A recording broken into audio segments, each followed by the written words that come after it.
தற்போது கிடைத்துள்ள அண்மை செய்தி. ஆயுள் தண்டனை கைதியை வீட்டு வேலைக்கு பயன்படுத்திய வழக்கில் தற்போது புதிய தகவல்கள் வெளியாகியுள்ளன. ஆயுள் தண்டனை கைதி சிவக்குமாரை வீட்டு வேலைக்கு பயன்படுத்தியது விசாரணையில் அம்பலமாகி இருக்கிறது. இதுகுறித்த கூடுதல் தகவல்களை தருவதற்காக செய்தியாளர் சுப்பிரமணியன் இணைப்பில் இருக்கிறார். வணக்கம் சுப்பிரமணியன், உங்களுடைய தகவல்கள். ஆயுள் தண்டனை கைதி வீட்டு வேலைக்கு உபயோகப்படுத்தி அவரை சித்திரவதை செய்ததாக சிபிசிஐடி போலீசார் வழக்கு ஒன்றை பதிவு செய்திருந்தார்கள். இது தொடர்பாக சிறைத்துறை டிஐஜி உட்பட 14 பேர் மீது வழக்கு பதிவு என்பது செய்யப்பட்டிருந்தது.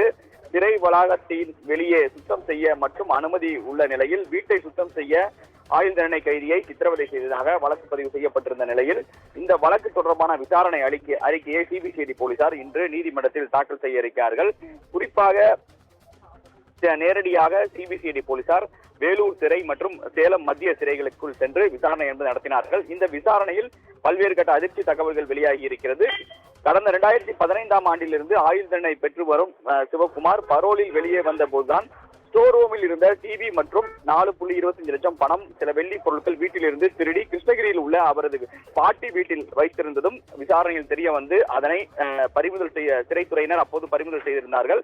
அதன் பிறகு இந்த குற்றத்தை ஒப்புக்கொள்ளாத காரணத்தினால்தான் சிவக்குமாரை அடித்து சித்திரவதை செய்ததும் விசாரணை தெரிய வந்திருக்கிறது. இது தொடர்பான விசாரணை அறிக்கையை சென்னை உயர்நீதிமன்றத்தில் சிபிசிஐடி போலீசார் இன்று தாக்கல் செய்ய இருக்கிறார்கள். அடுத்த கட்டமாக சிறைத்துறை டிஐஜி ராஜலட்சுமிக்கு சம்மன் கொடுத்து விசாரணை நடத்தவும் சிபிசிஐடி போலீசார் திட்டமிட்டு இருக்கிறார்கள். தற்போதைய தகவலுக்கு நன்றி சுப்பிரமணியன்.